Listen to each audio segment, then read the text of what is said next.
to Eric's podcast. Dive into conversations about life, family, and business with your host, Eric. Whether you're looking for practical advice, personal stories, or just a little inspiration, Eric's got you covered. Tune in every week to join the journey and get ready to elevate your game. Now, here's your host, Eric.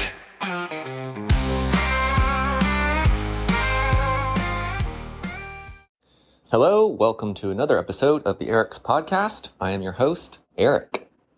Today, we're going to be talking about a few things. First, we'll be talking about basically what to do when you are faced with a problem, or let's redo it. How to get back up again when you're knocked down.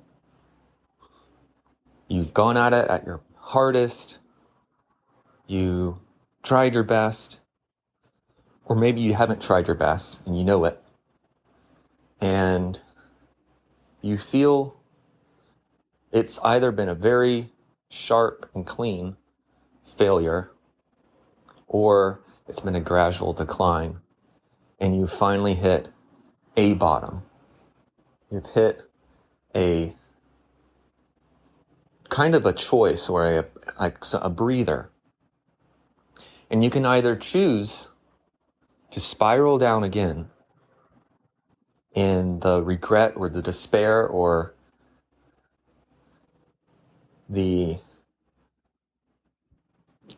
depression, or you can try and claw yourself back up and make a different move, make a different choice. You might still fall again, but at least you're taking the opportunity to try to get out from where you are. And that's what we're going to talk about today. So let's just from there, let's just go ahead and dive right in. For my own personal experience, I have hit rock bottom, and I have hit bottoms that I've been able to sometimes kind of jump or trampoline off, I forget what the word is, but kind of get back up and start and go somewhere else. The one good example is the e-commerce store that I used to have. And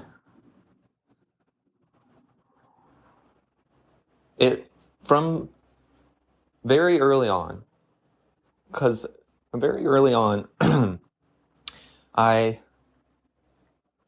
it was always trying to claw up and keep going. And then during COVID,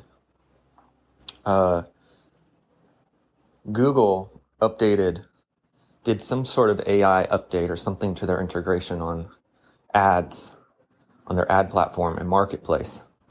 And it basically auto-banned a lot, like millions of legitimate small businesses that were using them. And we were one of those. And that was our only revenue source.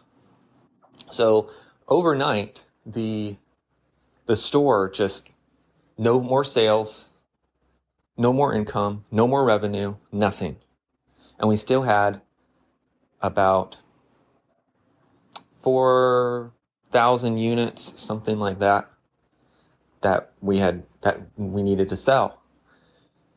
We had about 4 months of runway, which is basically the amount of money in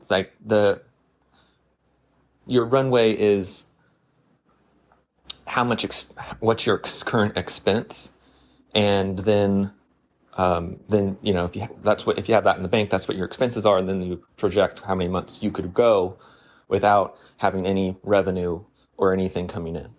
But Anyway, so we had about 4 months left, and I had a choice to make. I could see the end coming, and I'm in this, for me, when I see a difficult situation or an end coming or a pivoting moment or some kind of crisis, I will always do these two things, and not always in this order.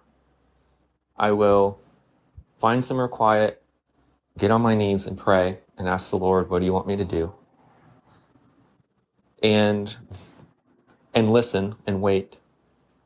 And I also kind of try to take a step back and look at the overall situation to see if there's any other moves, anything that I've missed that I could play. And then what is the odds of that working out? And then I'll pray about if that's the move I should make. And so in this case, so I saw the end coming, and we have no revenue coming in. I'm trying to work things out with Google, and it's not working. And so then I turn to an influencer campaign, and I meet with them, and it turns out it's going to cost the 4 months of runway that we have left in order to run their minimum amount, the minimum that they would take in order to do a successful campaign over Christmas. And I had this feeling that I know it would work. I know it would sell out of all our units, and we would, and at least we would sell our units. The store might not keep going, but at least we would sell out all of our units and at least recoup some of that money. The issue at the time was that at some point during this history, I had sold to my parents.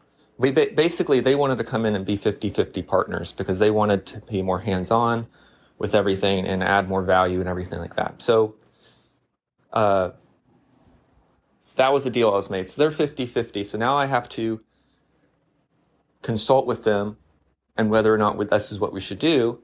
And they didn't want to go for it.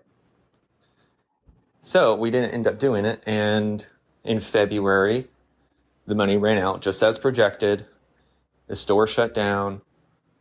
It was not really devastating for me because I had seen it coming, but I didn't have any. I was out. There was no job anymore. I had to start from scratch. I have to do something. I had already tried to start another e-commerce store, but it wasn't working out. So what was left? What was left for me to do? My wife's pregnant. We had just moved into our new apartment, and we need money. So what do? I get on my knees, find somewhere quiet, and I pray and ask the Lord to show me what to do. Reveal it to me. And at the same time, we had some tax refund money that came in that was kind of getting us a couple more months. And I'm like, this is something has to happen here. So I took a walk, and as I was taking that walk, I heard the Lord say to me in my heart something like, what do you want to do? And then I said, just because I had watched a YouTube video about day trading and stuff, I said, I want to be a trader. And then the voice said, get out your phone and invest $100 in AMC. And I had never heard of AMC.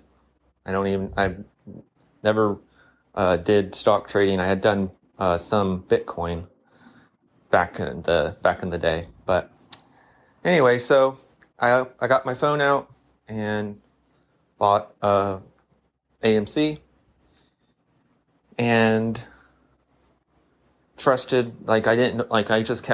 Still didn't know what else I was going to do, but yeah.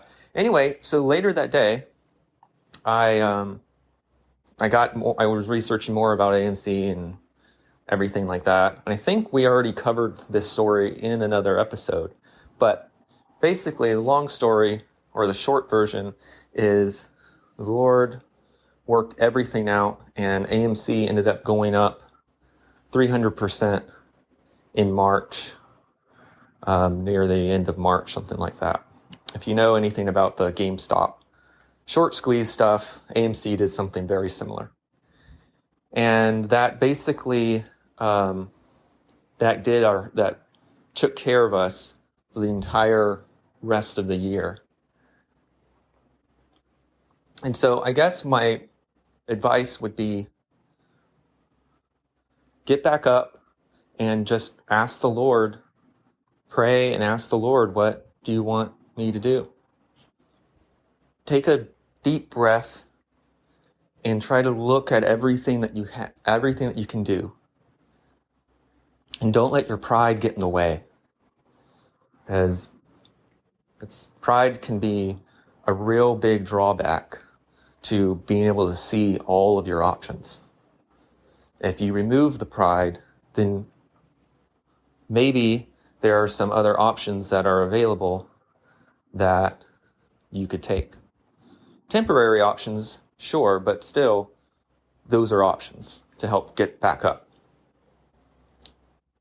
One of those things, after the whole AMC thing, and we didn't have any money again, I was praying and I was asking the Lord, what do you want me to do? Tell me what you want me to do. And I didn't hear anything. And sometimes that's the case. You're not going to hear something right away. Sometimes you have to wait on Him to reveal the door or reveal the answer. And so I waited, and during that time, I'm like, we need money. So I signed up for DoorDash and I started dashing. And I'm not, it's doesn't really pay that well, dashing, at least in my area. But it brought in enough money to offset what we were bringing in. And during that time, I had a horrible day. And it was 5:00 because I don't dash at night because the car I was using, the lights, and it's just dangerous to do it at night. And I was just praying. I was asking the Lord, what do you want me to do? Or what should I do? And then he said, I've already told you what to do. And that's another story. But essentially, months before, he had, I was helping a friend build his website, and just sitting, either I was sitting in a chair in our room, or I was lying down thinking about his website or something like that. And then this entire download of a whole app, like two apps, a whole thing came flooding in on what it could be. And it's called Clean Space. And so, going back, I was at the car, I called my friend up and I said, I'm going to do this. Are you with me or are you not? Are you going to do it with me or not? Something like that. Are you in or are you not in? And he said, I'm in. And then now I have my new direction and I have where I'm supposed to go. and what I'm supposed to do. And so that's when we started Clean Space, and that is the current story that we're focused on and living through right now in launching Clean Space. So, and let me tell you, it's not easy or hard. I mean, it's not easy, but it doesn't have to be super hard either. You know, if you take on all the burden yourself, then that could be really heavy. But if you lean on the Lord and give Him your burdens and your needs and your wants, then it's a lot easier. And if you truly trust Him, then He will come through. He'll always come through for you. Sometimes in ways that you least expect. Sometimes the timing isn't what you want, but it's always good. Okay, so some practical tips, I guess, for what I do, when I am down. One, I talk to myself. It helps me work things out. If you keep everything bottled up in your mind, then it can sometimes not get worked out. But if you actually speak it out into the air and talk to yourself, just like a regular person would, like a friend, then it really, really helps. Helps me process a lot. Number 2 would be forgive yourself. This is a big one.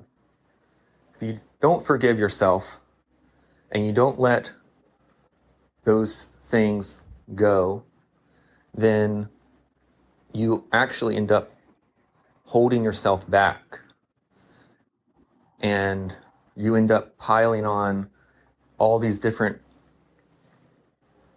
goggles, I guess you could call them, in ways that you see yourself. But if you forgive yourself and let it go, just like you would a friend or a loved one, and you forgive them and you forgive yourself, then you're able to see them for who they are again. And that's the way you could see yourself.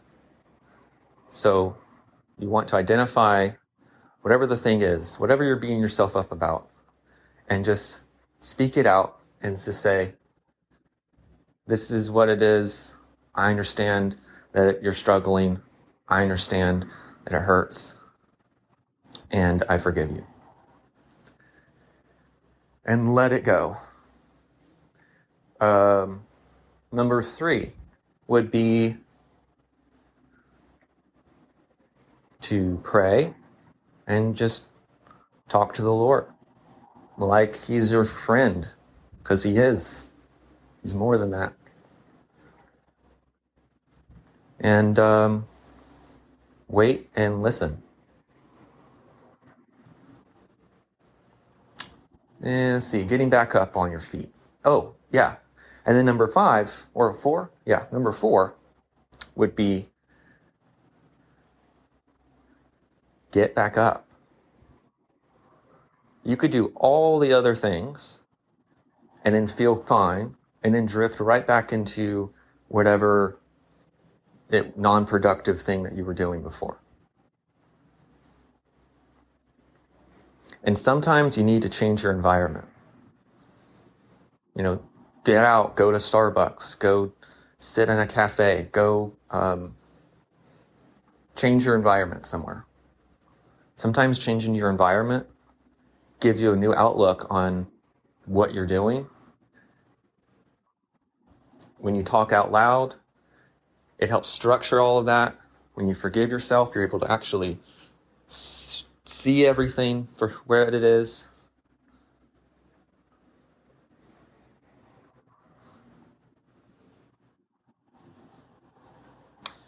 Okay, let's see. Well, that was very brief kind of overview example, but those are some of my tips on, they're good tips for every day, but it's also just good in general. Like, I guess a bottom is not necessarily always has to do with a financial thing. A bottom can be anything. meaning you feel like a lack of purpose, or you're trying to break a habit, but you can't seem to break it. But you have a tiny breather where it's like, okay, maybe I can do it. Maybe I can restart.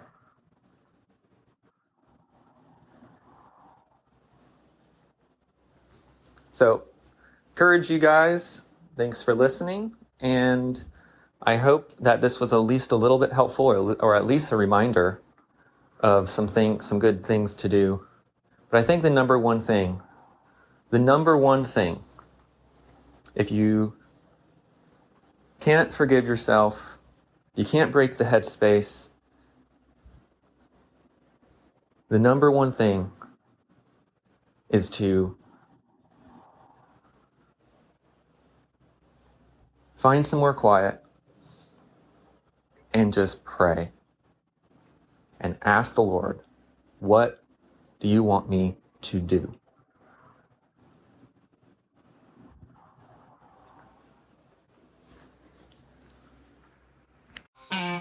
Welcome to Eric's podcast. Dive into conversations about life, family, and business with your host, Eric. Whether you're looking for practical advice, personal stories, or just a little inspiration, Eric's got you covered. Tune in every week to join the journey and get ready to elevate your game. Now